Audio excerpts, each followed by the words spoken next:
You are listening to Leaders and Legends, a podcast produced by Veteran Strategies and featuring conversations with fascinating and impactful men and women who have shaped our world, our communities, and our history.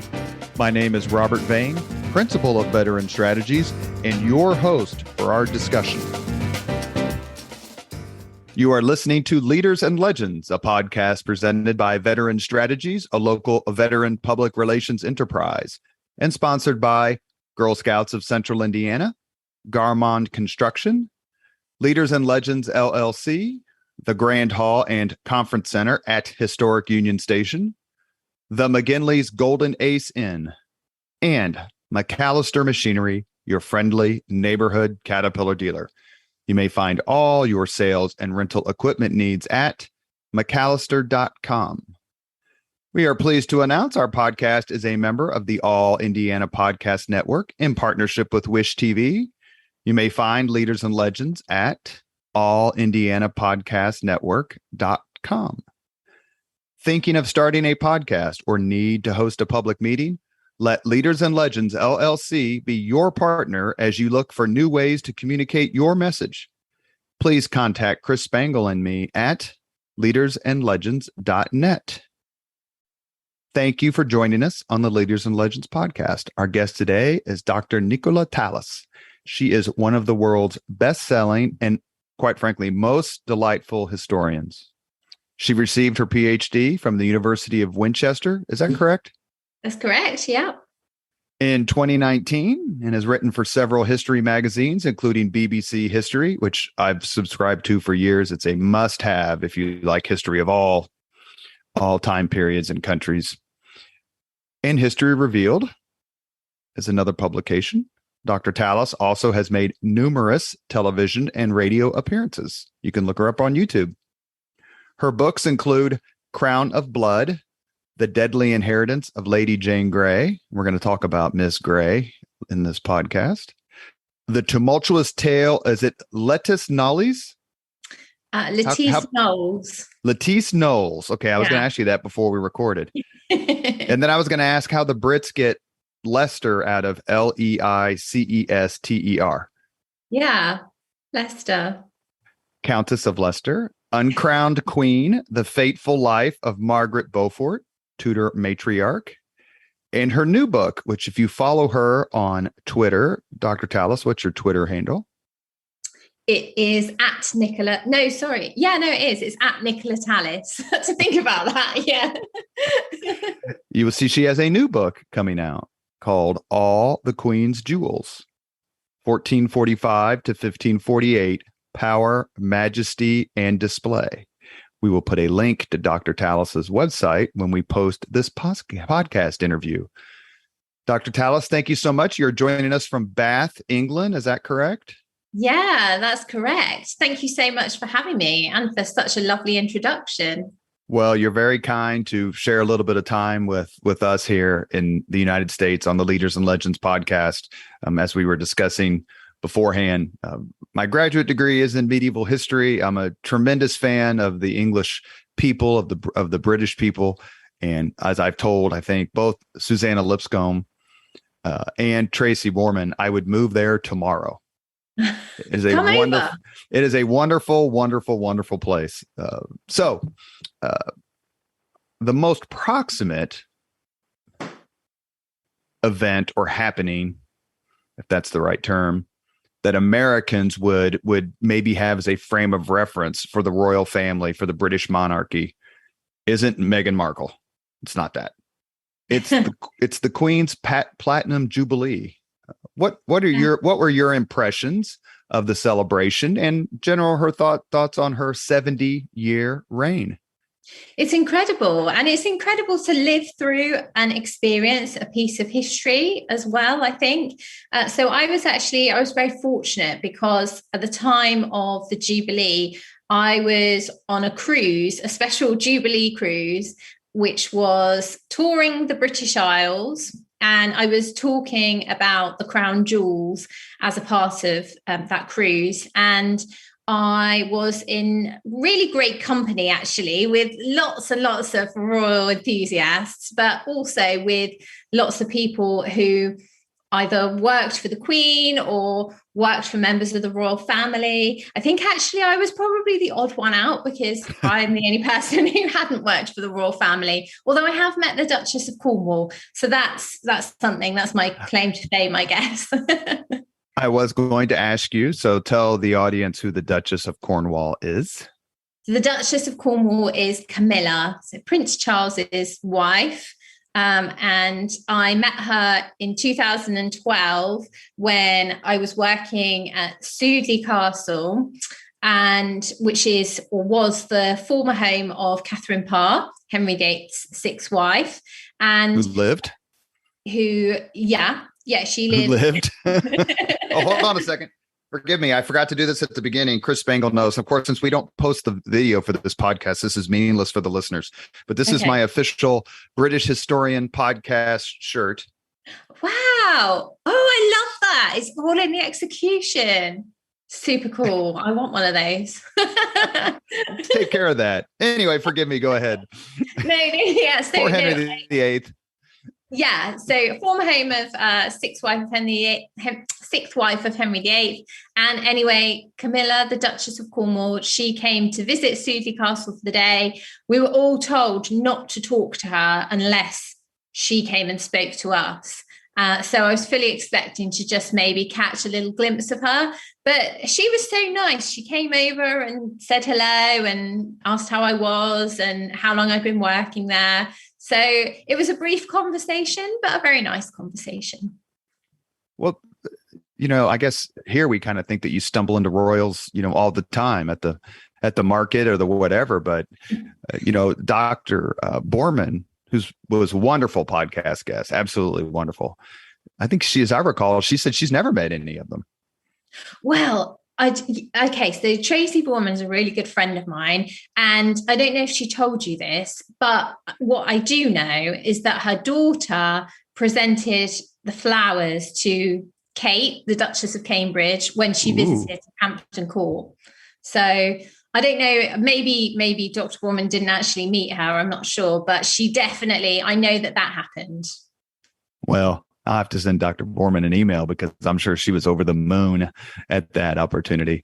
I think most of us over here in the United States have a pretty good attitude towards the British monarchy. I mean, George III's been dead he died in 1820, so a couple hundred years plus two. And so we seem fascinated by it. How do the Brits, feel about the monarchy? Because I know it shifts. I read the polls. It talks about how it kind of goes up and down. And what does someone like you think about the Americans' fascination with the British monarchy? I love it. I think it's great. And I love speaking to anybody about history. And I think that, like you say, there is a shifting or has been a shifting attitude towards the royal family. I think there's a lot of love for Her Majesty the Queen, and deservedly so, because she's amazing. She is amazing. She is a true example of a woman who has put duty before everything else and love of her country. And I just think it's remarkable that she's, she deserves to retire, doesn't she? She's well and truly gone above and beyond. But she's carrying on, and I think we're very lucky to have her, to be perfectly honest. And I think here we're very patriotic about the royals, and I think it's lovely that we've got the opportunity to share that, not just with you but with the rest of the world as well. There has not been a British monarch who abdicated, save for Edward VIII and his American wife. Was there any thought that she would abdicate? I read stories about she was going to abdicate in favor of Charles, and then Charles is, going to abdicate in favor of his son, Prince William. There's no chance of any of that happening, in your opinion, or am I wrong? No, absolutely not. I certainly don't think that the Queen is ever going to abdicate. And no way with Charles either. I think that he has been waiting very patiently. And, and I also think in the last few years, he's really grown in popularity. And I think, and the same actually with Camilla, with the Duchess of Cornwall, she is now becoming increasingly popular. And I think I really like some of the things that Charles stands for. I really like, his approach to caring for the environment. And so I don't think that there's any way that he's going to abdicate. So it'll be interesting to see, what he's like. Is the Duchess of Cambridge the most popular royal family member, save for the Queen? I think so. There is something about Kate that everybody seems to love. And she hasn't really put a foot wrong, has she? Like, you don't hear much negative press about her at all. She is, by all accounts, she's the ideal consort because she is devoted to William and supporting him. And by all accounts, she's also a devoted mother to those 3 children. So I think Kate's brilliant. And it'll be really interesting to see what she's like when she finally comes to the fore. Not yet. We're not ready for that yet, but whenever that is. How did Britain commemorate the anniversary of Princess Diana's tragic death in the Paris tunnel? There were some stories over here about it. And of course, now we get access to everything. But in terms of U.S. publications, I saw several at the supermarket and came through my feed on the internet. Do you remember that? And what do you think Diana's lasting impact is? I think so. When the anniversary was upon us, I have to say I kind of missed most of that because I have been locked away writing for most of the summer. So I've kind of and if you follow Dr. Tallis on Twitter, you can see exactly where she wrote. Little table, her laptop, her coffee, her flowers. It's just right there. No, it so is.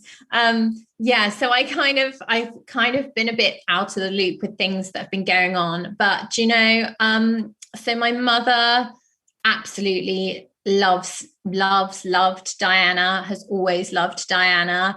And I remember, I was quite small when she passed away. And I still remember that day when I, found out and telling my mother about that. And for years and years, religiously, each year, my mother used to visit Althorpe, so Diana's family estate in Northamptonshire.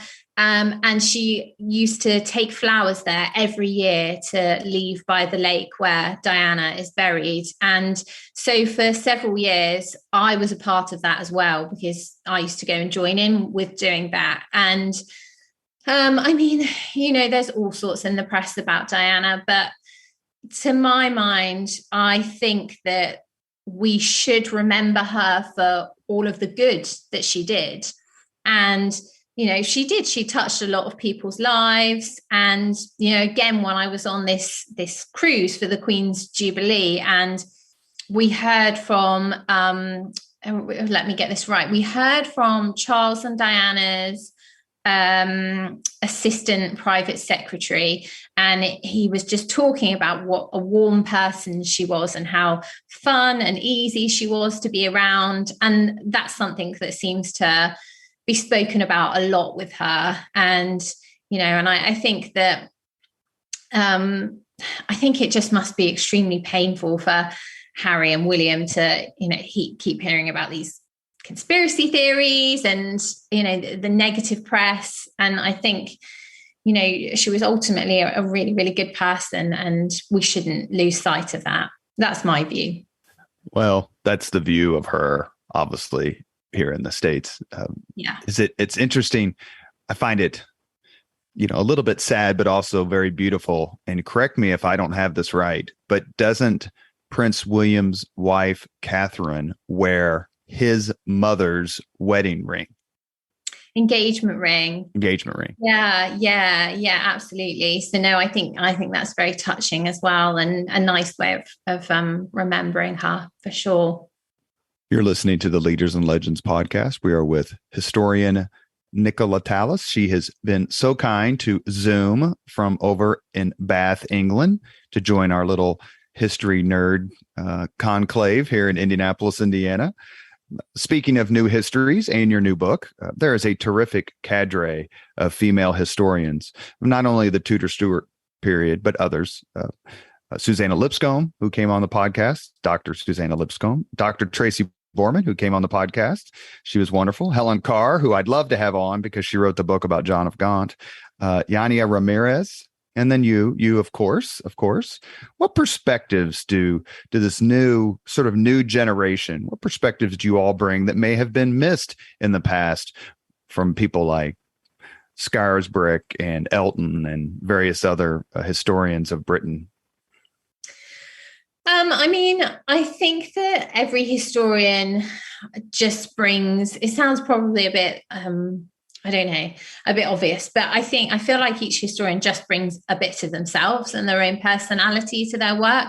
Everybody has got a new approach and a slightly different approach. And I just think it's great to have so many talented historians out there who all add something new to the field. And what's really great is the fact that quite often not everybody agrees, and it just goes to show, history is interpretive, and one person's interpretation of one piece of evidence may not coincide with another's.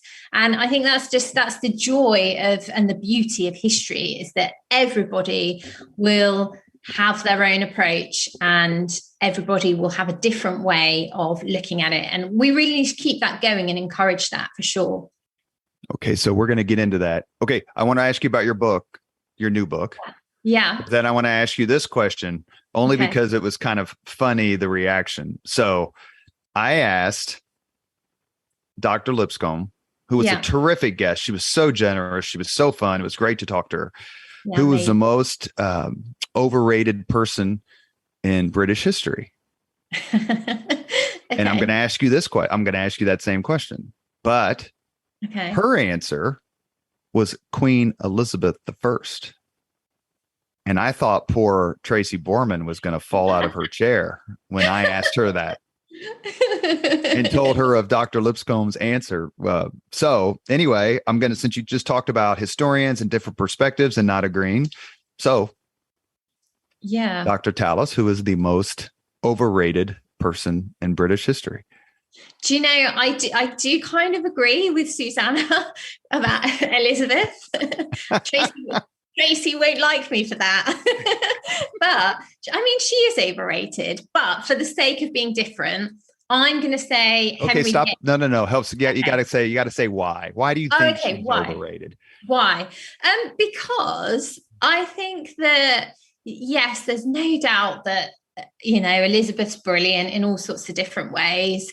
But aren't we just kind of, I don't know, I feel like the whole cult of Gloriana is exactly that. And, we can see it in Elizabeth's portraits, for example. They're so overrated that those personify exactly why Elizabeth is overrated. She's standing there with a rainbow in one of them, with eyes and ears, decorating her dress. She's got a pelican in another portrait. All of these, symbolize these different things. Come on, at the end of the day, she's a woman. Yes, an interesting woman, but she's a woman. What do you think is the genesis of her fame, which leads her, in your opinion, to be overrated? Is it all about the Armada? Is it all about staying Protestant after Bloody Mary? Well, yeah, I think there's some of that, but I also think that some of it stems from James I. And I think that, quite quickly when James succeeds to the throne, people become disillusioned with him quite quickly because he hasn't got the same common touch and popularity as Elizabeth has. And I think it's then that people start looking back and thinking, oh, back in the days of good Queen Bess. Good Queen Bess, yeah. Yeah. So I think it starts quite soon after Elizabeth's death. And yeah, you know, of course, the Armada has a role to play in that as well. But I think really the whole kind of cult of Elizabeth has never really gone away. And I mean, well, yeah, obviously it's not gone away because people are still interested about her. People are still talking about her. Her namesake is on the throne.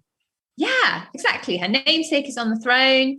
And I think, let's not forget, yes, she was extremely intelligent, shaped by her experiences when she was younger, which no doubt contributed to her success as queen. But she didn't do all of that on her own. You know, she had people like William Cecil around her, supporting her, helping her. So, yeah, it's kind of, I like Elizabeth, but it's not all about Elizabeth.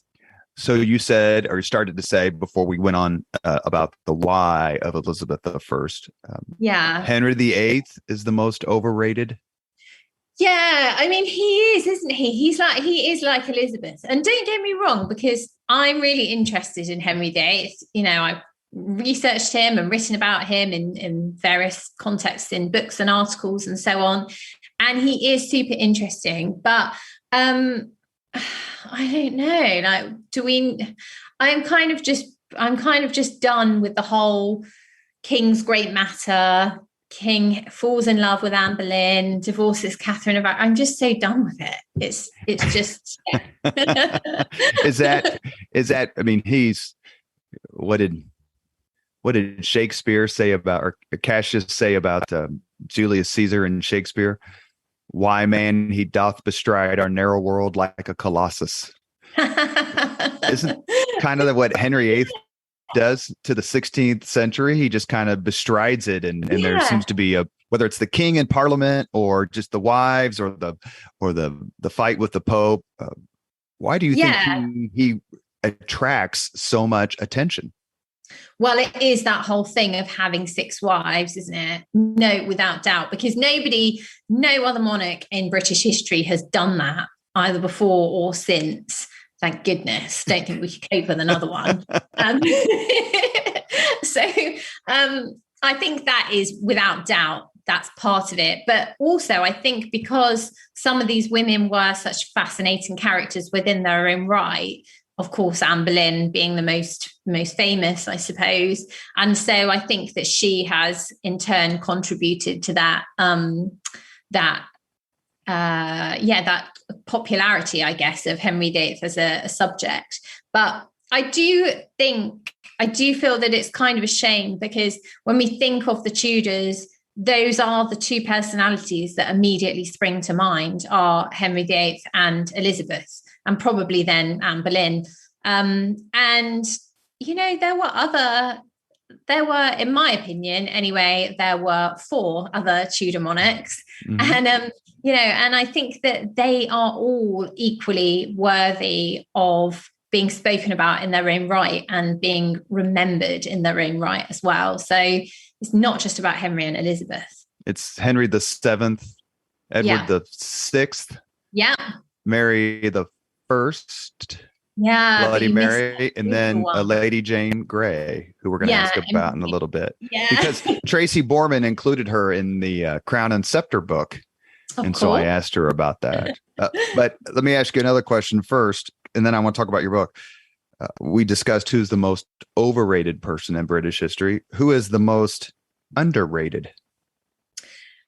Okay, I'm going to say I'm torn between 2, but I'm going to go with Lady Jane Grey. Why underrated for such a short reign? Yeah, but see, it's not all about the reign, because this is kind of my life mission is to is to push Jane to the forefront and to highlight just how important a person she was not just because she, was England's shortest reigning monarch, but because she was somebody who was so intelligent. So it's really sad, actually, that her life was so unfulfilled, because she was so clever that she was believed by her contemporaries to be more intelligent than Elizabeth, who, again, contemporaries agreed she was very intelligent. So believed to be more intelligent than Elizabeth, and also Edward VI. And to me, I find that really astonishing, because people not only in England were writing about how clever she was, but also scholars and theologians abroad on the continent were talking about how intelligent this young girl was. And to me, that is just so remarkable in an age when women don't appear too frequently in the sources, and definitely not teenage girls living in the rural English countryside as she was. So remarkable. How did she come to, is it 9 days? Is that right? Do I have that right? How many days? Well, I would argue 13, but she did. Well, you have the PhD, so we'll say 13. How did she come to the throne? What was her path? Yeah, so her path was, she was a great niece of Henry VIII. So she had been included in Henry VIII's will in terms of the succession, but she was always kind of I suppose we'd say, a last resort in some ways, because Henry's children came in front of her, and I guess he would have always expected that at least one of them would have children of their own. Lady Jane Grey is the backup plan, but that all changed in 1553 when Edward VI, 15 years old, falls ill, soon becomes clear that it's going to be fatal. He's got no children to succeed him. He's all stringently Protestant. Next in line to the throne is Mary, stringently Catholic. Edward doesn't want Edward doesn't want Mary to be given the chance to succeed, but can't rule out Mary without also ruling out Elizabeth. So decides to cut both his half-sisters out of the succession on the grounds of their previous illegitimacy when Henry VIII separated from their mothers, and instead skips to Lady Jane Grey. She becomes heir and then queen. Why was she killed? Why was she killed? Mm-hmm. Yeah, do you know, that's the tragedy of her life, really. She was killed because of the actions of others, because she had been tried and condemned for treason at the end of 1553, but Mary had made it clear that she intended to spare Jane's life. And I think that she would have been true to her word had it not been for the fact that Jane's father became involved in the Wyatt Rebellion in early 1554 to depose Mary, and the rebellion went very badly wrong, and unfortunately the involvement of Jane's father sealed her fate. And even though Jane hadn't been involved in any way, I think Mary at this time felt very reluctantly that she had no other choice but to make an example of her, really, and she was executed. Isn't there a beautiful painting of her execution? She's wearing a blindfold, like she has her hand on the block or something like that. Yeah. Really, just whoever painted it clearly wanted, and I don't think it was Holbein, or was it? Was it Paul Delaroche? Yes, that's right. That's right. Clearly, yeah. I got the sense from looking at that painting several times that he wanted her memory to be one of bravery. Like she accepted her fate as a brave person. Yeah, and that's absolutely true. And that portrait has had such a profound effect on shaping people's opinions and perceptions of Jane. It's really, really powerful, as you said. And yeah, she did meet her end with bravery and with courage, and also was determined to be seen as this martyr for her Protestant faith as well. You know, Mary had attempted to convert Jane to Catholicism just days before her execution to try and save her soul, in Mary's view. But, you know, Jane was having none of that. She was very steadfast in her religious beliefs. And I think I think she'd accepted by that point that she was going to die. And wanted to be remembered as somebody who had died partly by reason of their faith. You are listening to the Leaders and Legends podcast. We are talking with Dr. Nicola Tallis. She is Zooming from Bath, England, to talk about British history and some of her writings and who she thinks is overrated and underrated. Tell us about your new book. It's called All the Queen's Jewels, 1445 to 1548, Power, Majesty, and Display. Are there any specific goals in your research on this? Debunk myths, elevate, illuminate secrets? Yeah, this book is a labor of love, I suppose, because it is based on the research that I conducted for my doctorate. So I began researching jewels about 9 years ago, and it's developed from my thesis. And it's about showing a different side to 10 queens who lived throughout this period. So the queens that begin with Margaret of Anjou and end with Catherine Parr. And it's really about showing how these women were able to use jewelry as a means of showcasing power, of crafting their identities as queen consorts. And so it looks at the jewels that queens had, that they owned and had access to. It looks at the ways in which they used these jewels, at how they acquired these jewels, and it also tries to track some of these jewels through, inventories and portraiture. So it's been really interesting, and I feel like even though the book is coming out in the autumn, it's still very much an ongoing project in kind, because there's so much more to say, and I feel that jewels are kind of a really underrated aspect of history. But what interests me about them is that, like people, they've got their own stories to tell, and they're often equally as fascinating as the people who wore them. Do you want to discuss your podcast very quickly? Oh, yeah. History Gems. Yeah. So again, that was born out of my love of jewel history as well. And that's all about jewels from different time periods and different places throughout history. So everything from, I've had the brilliant Gareth Russell talking about Fabergé, for example.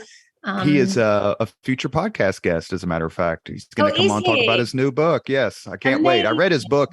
Didn't he write the book, like The Three Emperors or something? The Emperors. Did he write that book about? I read that book. It's terrific, about Kaiser Wilhelm and the Tsar Nicholas II and George V. It's a terrific book, but he has another one come out, and his publicist reached out, so I can't wait to talk to him. Oh, he's brilliant. He's so great. And so knowledgeable. So I'm sure you'll really enjoy that. But yeah, we had him talking about Fabergé, which was great. And, we had Tracy Borman talking about Elizabeth. We just had lots of different people talking about lots of different jewels throughout history. And so again, it's been trying to bring stories to the fore throughout history in a different way, I suppose. Is the Hope Diamond cursed? Do you know what? I need to. That's the Hope Diamond is something that I've been looking into recently. Apparently, it is cursed, but I can't give you any more than that, really, because I don't know enough about it, but apparently it is. Yeah, so I've heard. The crown jewels, for those of us who have seen them, are spectacular, but is it fair to say that that's just what's on display in the Tower of London is just a small fraction of what's been associated with British royalty in history? Yeah, absolutely it is. And the crown jewels that we see at the Tower of London today are the new crown jewels, if you can call them that, because they date from the reign of Charles II. They were made especially for his coronation because the old crown jewels, the medieval crown jewels, had been melted down under Oliver Cromwell's interregnum, and which is really sad.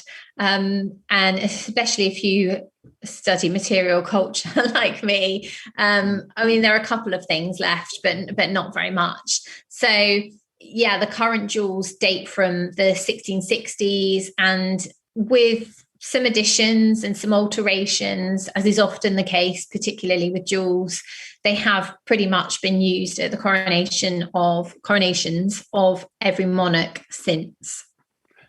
You read a lot, especially in medieval history, about the king pawning the crown jewels in order to pay for whatever adventure or this and that he was involved in. But after 1660, I don't read much about that happening. Is there a particular reason why, or am I missing something? That's a really good question. And I don't know, to be perfectly honest. It's a last resort, really. Monarchs pawns the crown jewels because obviously their value and the fact that they were portable made them, the perfect items to gain capital. But no, you're right. Actually, now that you've said that, you don't really see that happening much. Well, Britain had a completely different way of financing almost everything. I mean, a lot of the trade and this and that, but it just seems that at a certain point, Britain became so rich, or the monarch did, that they didn't need to finance by pawning. But people like Edward III, or, choose your medieval monarch after 1066, did need to do that. Or they would take the money, borrow the money from the Jewish population, and then kick them out, which is what Longshanks did. Yeah, yes, you do see that. You do see under during the reign of Charles II that somebody tries to steal the crown jewels, which is, of course, Colonel Blood in 1671. All goes wrong, fortunately for us. But but no, you're right. You don't see that happening so much, and I'm not sure because Charles II didn't have tons of money. Even with his checks coming over from Versailles. Well, okay, yeah, that helped the situation, I'm sure. And I don't know enough about that period to comment, but yeah, it's a good point. Actually, you've kind of sparked something there that I should go away and look into. Do you have a favorite gem? Do I have a favorite gem? I should ask, and whoever gets to marry you, is he or she going to be under a hell of a lot of pressure to come up with something great for your finger?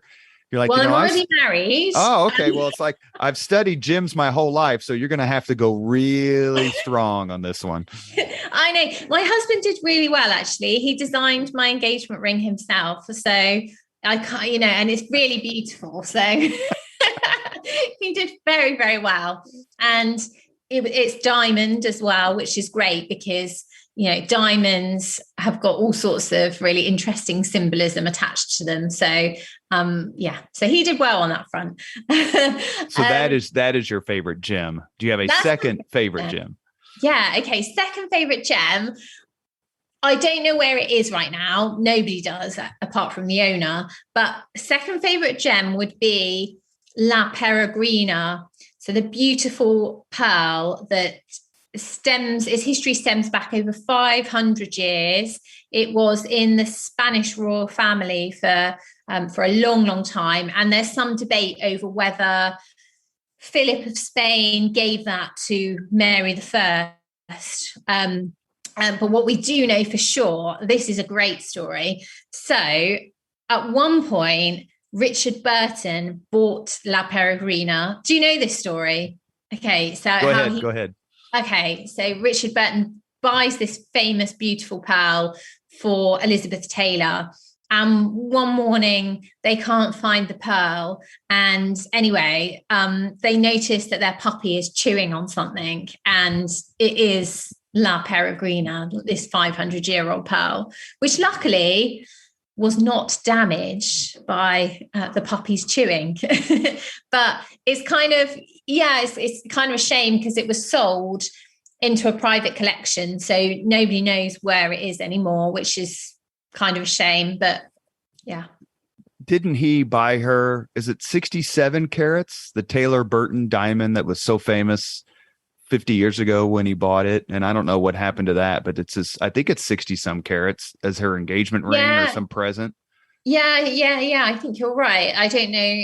Again, I don't know what happened to that either, but that sounds right. That sounds familiar.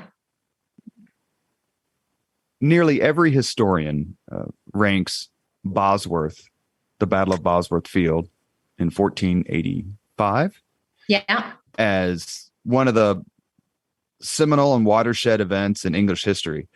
But is it bigger than that? What is its impact on world history in your view? And how different would British history have been had Richard III won? Yeah, that's a really good question. Bosworth is a massive event in terms of British history. And it's a shame in some ways because it's not actually particularly well documented. So there are still a lot of unanswered questions about Bosworth. In terms of world history, I don't know. Is it that big a deal in terms of world history? Could it be in the sense that because of Henry VIII eventually gaining the throne and how the Protestant Reformation and everything that happened in Europe, and then if you get into the Counter Reformation and then the Age of Exploration, that sort of thing. But would Richard have, been more likely, given his personality, to be loyal to the Pope? Yeah, see, that's a really good question. There's no doubt that, what we do know, what is important to say, and I'm sure your listeners will already know this anyway, is that Henry VIII, by the time he dies, his beliefs are basically intrinsically Catholic. They are. It's only the Pope's authority that he contests. It's really difficult with Richard. I think one way or the other, religious reform would have found its way into England. And I don't think Richard would have behaved in the same way as Henry. But I guess it depends if he'd found a passion for a woman that he was desperate to have, and he was, and he had another wife by that time who was still alive. I don't know. It's a really difficult one. Well, these sorts of counterfactuals, like, you can't be right, you can't be wrong. But Henry VIII, as we were talking earlier, was such a dominant personality. But let me ask you, we brought up Richard III. So they find his bones in a car park. Yeah. As a historian, what was your reaction? Do you know what? To begin with, I was actually very skeptical. I don't know why. I think because there were different accounts of what happened to Richard's body after Bosworth. And in some ways, it seemed, I don't know, it kind of seemed like the chances of finding him would be quite slim. So, yeah, when the bones were uncovered and it was revealed that, yes, they are those of Richard, I don't know, in some ways it kind of seemed like it was almost too good to be true. And I remember watching the program where they revealed the results and thinking, well, are you absolutely sure? And of course they're absolutely sure. They've done the tests. But yeah, I don't know. I think it's great that we have found him, and that I suppose we have been able to learn more about him as an individual and the way in which he lived his life because of finding these remains. So, the Tudor myth of we can say it is a myth now. The Tudor myth of the withered hand, we know isn't a thing, but the scoliosis is a thing. So yeah, I in many ways it raises as many questions as it answers, doesn't it? But if you could discover the truth about another mystery involving the British monarchy, which mystery would you choose? And my next question is solve the mystery once and for all. Who killed the princes in the tower? So if you want to knock both of those out of the park, you can go ahead. I know. See, that's kind of the really obvious one. I wanted to choose something else, but it is the one that genuinely I would really love to solve that mystery and know what happened to the princes, for sure. So sorry, were you going to ask something? No, I was waiting for you, because I was going to say that in our podcast interview with Tracy Borman, she mentioned that the current queen will not allow, is it DNA tests or something on the bones that were found? Is it in the tower they were found of the two young men? But she said that the chatter is that King Charles III, assuming that he takes that title, will allow some sort of testing on the bones. So that has to be kind of an exciting prospect. Yeah, so I've heard that.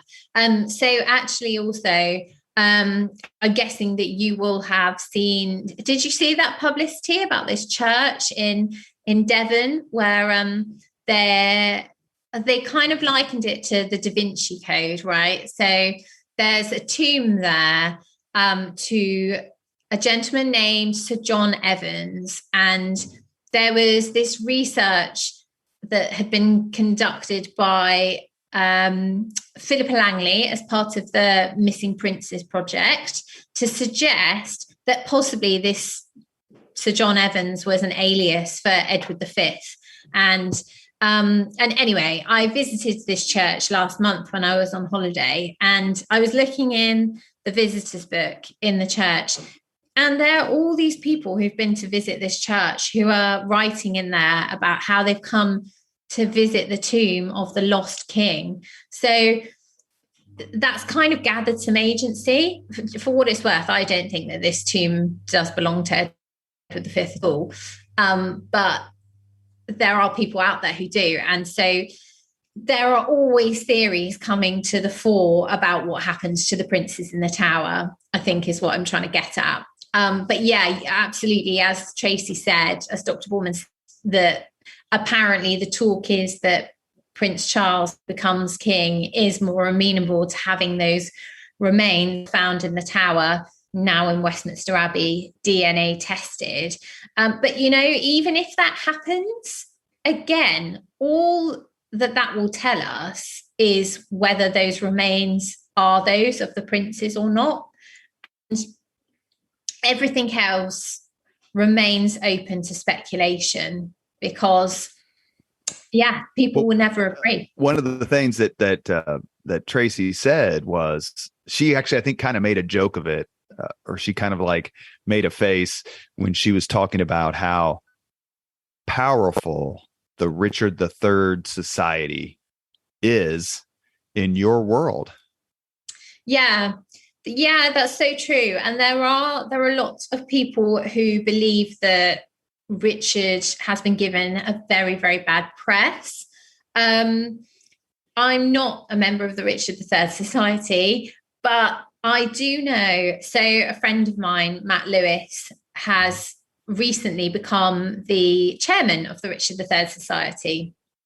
And even though he doesn't believe that Richard was responsible for removing the princes, I think what I really admire about Matt is that he is really, really balanced. And he has sort of said himself, if evidence came to the fore that said that Richard had killed these boys, then I'm not going to argue with that.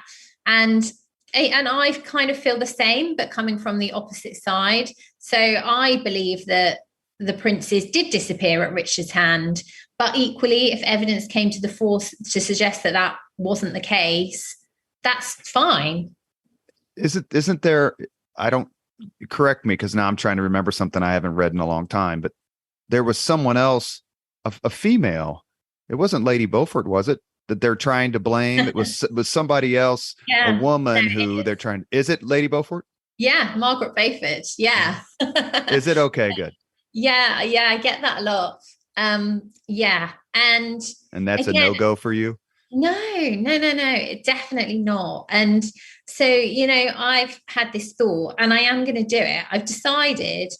So there's a Richard III Society, right? And I've decided that I'm going to found the Margaret Beaufort Society, because what I find really frustrating is that sometimes, if you dare to criticize Richard III, people are all over you, right? But then they do exactly the same to Margaret Beaufort. And all I'm trying to say is, let's treat these two people the same. We didn't know them. I don't know Margaret. I don't know Richard. None of us did. They've been dead for 500 years. So there needs to be an emotional disconnect from these people, and we just need to look at them for who they are. And so that's all. I feel that Margaret gets a bad press. And when I came to research and write my book about her, I did try to do it really objectively. I wasn't coming at it thinking, I want to rehabilitate her. I want to make her sound like she was a really good person.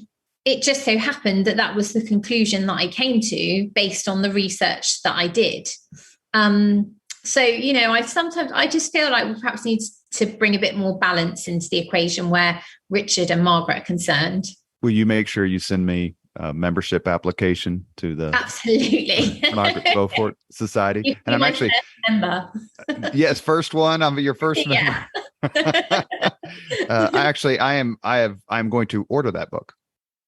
Oh, I'm going to order that because I want to read about that, because she was in the middle of so much. It's hard to believe she survived when all those heads were rolling during the Wars of the Roses and the immediate aftermath.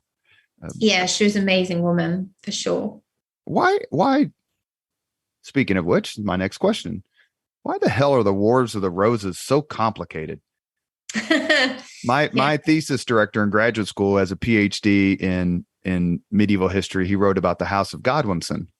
Oh, right. Harold II. Yes. And so I asked him one time, we were having lunch, like, is there, what about history, world history or whatever? Cause he's a scholar in Roman history and Greek and the Vikings, especially. Did you find most complicated? And he didn't even hesitate. He said, the Wars of the Roses. He goes, I can still kind of barely figure it out. Why are they so complicated? Is it because of the dispositions of the kings and how the battles went one way and then finally went the other? I can only confess, I find it complicated. Yeah, no, it is. It's really complicated. And also it's because people keep switching sides. There's more than one Duke of Somerset, for example. And, to begin with, there's the Duke of York in opposition to the House of Lancaster, and then he's killed, so it's his son. So people keep dying as well, which complicates it. And the Duke of York, is that Richard Plantagenet? Yeah. So father of Edward IV and Richard III. Yeah. Who's descended? Is it from? It's not Lionel, is it? Or he's descended from Edward III, from an older brother. Yeah, no, it is. It's Lionel, isn't it? I think. Gee, that's really bad. I can't remember off the top of my head. But isn't it Lionel, Duke of Clarence? Yeah. Okay. Yeah, it is Lionel, isn't it? Yeah. Do you have a favorite movie that touches on British history? Monarch, non-monarch? Doesn't matter. It's not a movie, but I am a huge fan of the historical drama series Outlander. Have you ever seen that? No. Oh my goodness. It's amazing. So is it Scottish? It is Scottish. It's written by a lady called Diana Gabaldon. So it's based on a book series, I should say. And it's about this woman, Claire, who goes back in time, basically, to the 18th century, falls in love with a Scottish I don't know what we'd call him really, a Scottish lord who's also a Scottish outlaw. But yeah, and they have all these adventures, and they try to stop the Battle of Culloden happening. They end up at Versailles, and it's just amazing. It's so good. You have to check it out. It's really good. Is it tough for you? My favorite British movie about British history is Beckett with that's a really good film. Peter O'Toole and Sir John Gielgud. He's great. Is it tough for you to watch movies when like, oh my God, that didn't happen? Or, let's see, when Isabella married the Prince of Wales in real life, she was 3, but in the movie Braveheart, she's 20 or whatever. Like, does it make it tougher for you to get through them because you're like, oh, all right, that's not even close? Yeah, definitely. More so with Tudor films because I know more about them. Yeah, it is hard because I end up just getting frustrated. Nobody wants to sit and watch those films with me because I'll be there saying, oh, well, that costume's not right. That's wrong. I'm terrible. So it's really hard to just sit there and accept it for what it is. So I've been doing that with Becoming Elizabeth recently. Have you seen any of that, Becoming Elizabeth? No. Okay. I've heard about it, but I haven't seen it. Okay. So yeah, I've watched, I don't know, maybe 3 or 4 episodes now. And I really appreciate all the research that's gone into the history side of it. And there are things that I think have been done really, really well. And so I really, really admire all of that. But yeah, there's a couple of things where I'm like, oh no, like the chronology is wrong there, or I don't get why they've done that. And yeah, it's it's I had hard. Someone asked me, say, I bet you'd be really fun to watch Braveheart with. And I chuckled. I'm like, no, I'd probably be. You said when you looked at me shaking my head, and obviously I don't have a PhD, and my research was in the 14th, 15th century. But I like you. If you took one lecture on that time period, you would realize how horribly, wrong that movie is. But, Mel Gibson copped to it. He said, look, it's a dramatization. It's not meant to be a documentary, which I thought is, probably the best way to put it. Yeah. Yeah. I think that's true. But it's too hard, right, to accept it for that. Yeah. Dr. Borman and I agreed the first movie about Elizabeth with Cate Blanchett was superb. And the second movie about Elizabeth with Cate Blanchett was horrid. Yeah. What is your movie review? Yeah, no, I think that's quite a good description, actually. I think, the second one, it's been some years since I watched it fully, but I mean, that whole thing with the Armada, I just couldn't get my head around. And I mean, she's there kind of with this full suit of armor on and these flowing golden locks, and I don't know, and I just think, why? And even the speech wasn't 100% correct, whereas I feel like with the first one they did do a really good job of capturing the uncertainty of Elizabeth's path to the throne and the dangers that she faced. So yeah, I think I completely agree with the two of you. The difference between the first and the second was night and day, really. We have a few more minutes with Dr. Nicola Tallis, one of the world's best-selling, and as you can tell already from listening to her during this podcast, one of the world's most delightful historians. I'm going to ask you just a few questions more, and then we'll get to the 5 questions we ask all of our guests. It's almost sort of a rapid fire thing here, but take your time in answering. I know it's getting late over in England. Which monarch do you believe had the most unjust and gruesome death? Oh, gosh. Okay. Oh, goodness. On the spot. I'm going to say Harold Godwinson. Do I have to explain? Oh, just briefly, if you want. Sure. And you want to tell us why you choose him over Edward II, who I think was Tracy Borman's vote, if you believe the poker story? Well, yeah. No, the only reason Because I know that there are theories that Edward II wasn't actually murdered. So that is the only reason that I didn't choose him. But Harold Godwinson, and I admit I know hardly anything about this period, but that whole thing in the Bayeux Tapestry about how he's shot with an arrow in the eye. I know that there's talk now that actually that didn't happen, but either way, I think dying in battle must have been pretty unpleasant and pretty gruesome. And I think it would have been interesting to see what would have happened if we had not been conquered by the Normans at that time. Yeah, Dr. Borman and I talked about that because so much of English history at the time was oriented towards the north and influenced by the Vikings. Like, how much would our language have changed? And, would Parliament have been the way that it is, and all the sorts, everything that even Motte and Bailey castles that the conqueror brought over to England. Yeah. Which monarch do you believe is overdue for a reappraisal by historians? Henry VII. Totally, I should have said this earlier, totally underrated and bad reputation that I think is largely undeserved, deserves much more of the limelight in terms of the Tudors, and personally one of my favorite monarchs.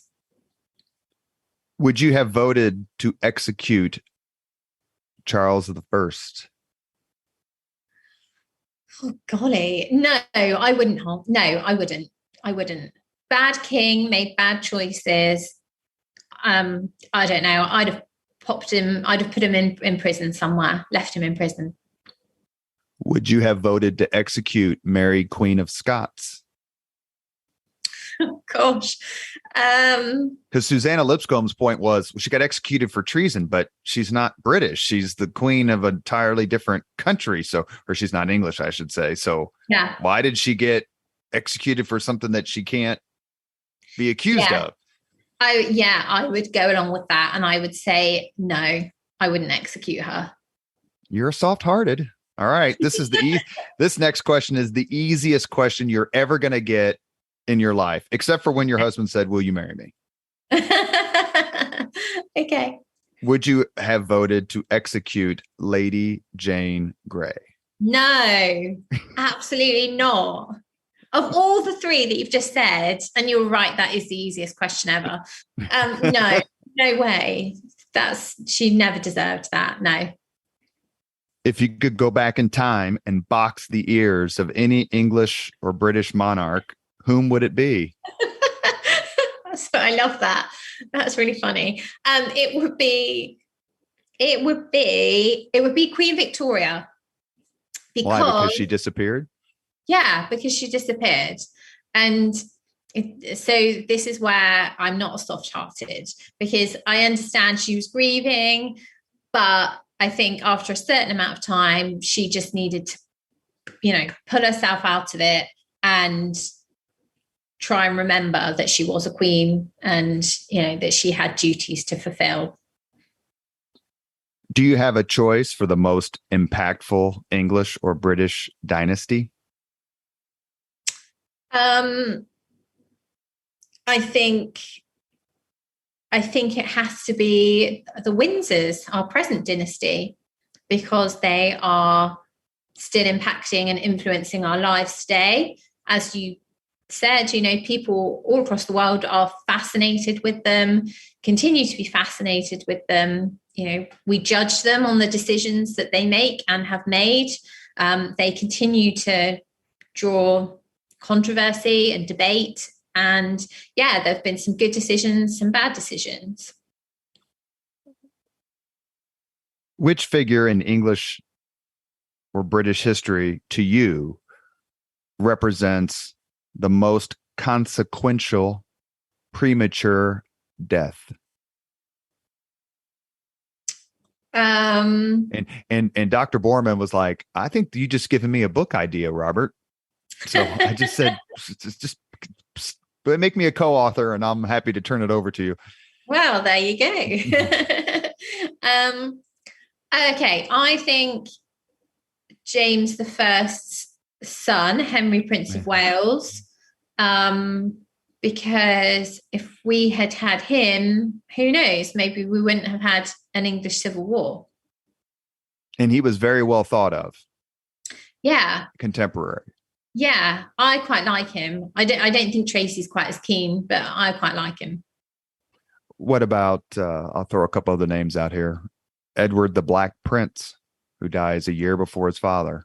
Yeah, again, I think he would have been a really good king also. Definitely better than his son, let's face it. Henry V.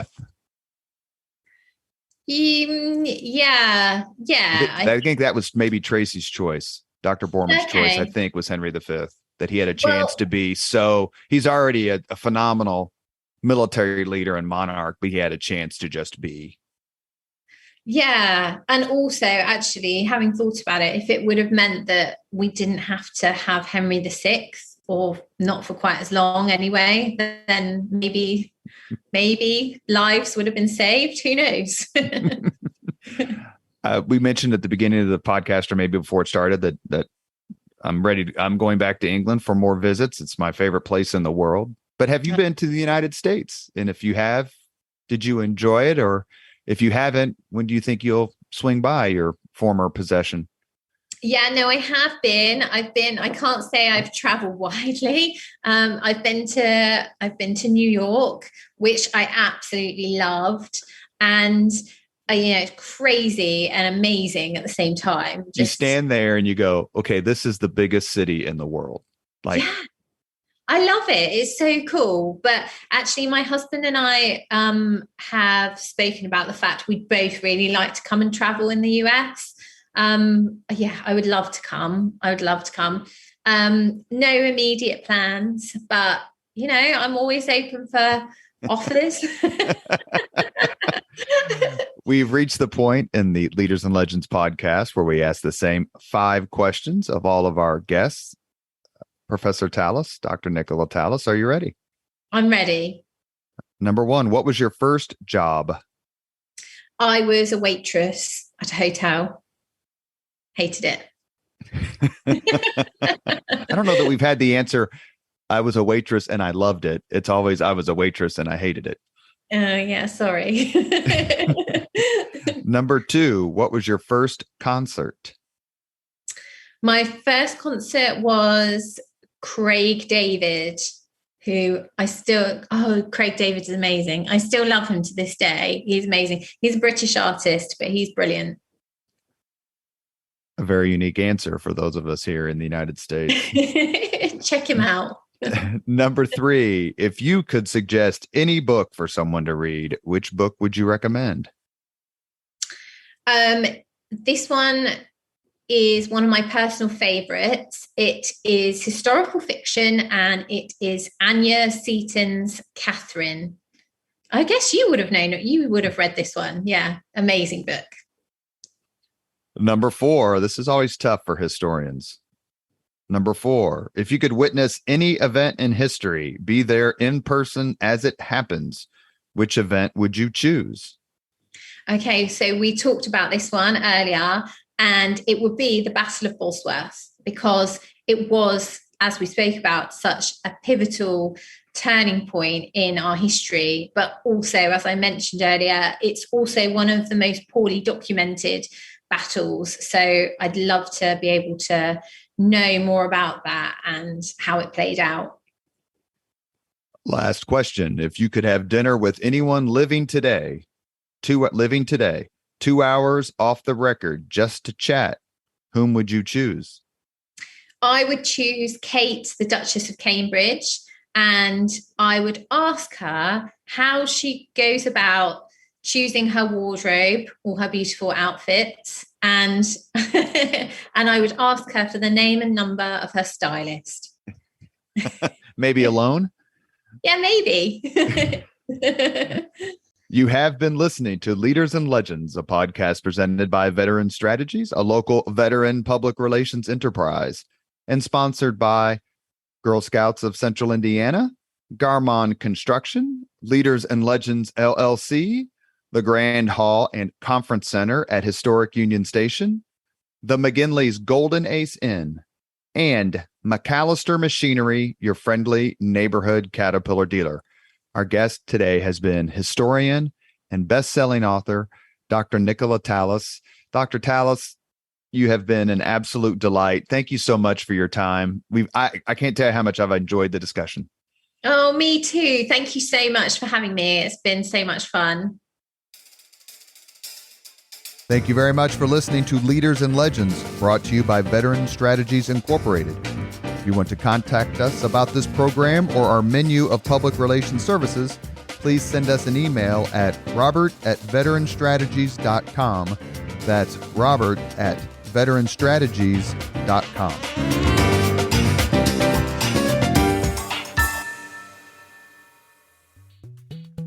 This podcast was produced and edited by Chris Spangle and Leaders and Legends, LLC. If you're interested in starting a podcast or taking yours to the next level, please contact us at leadersandlegends.net.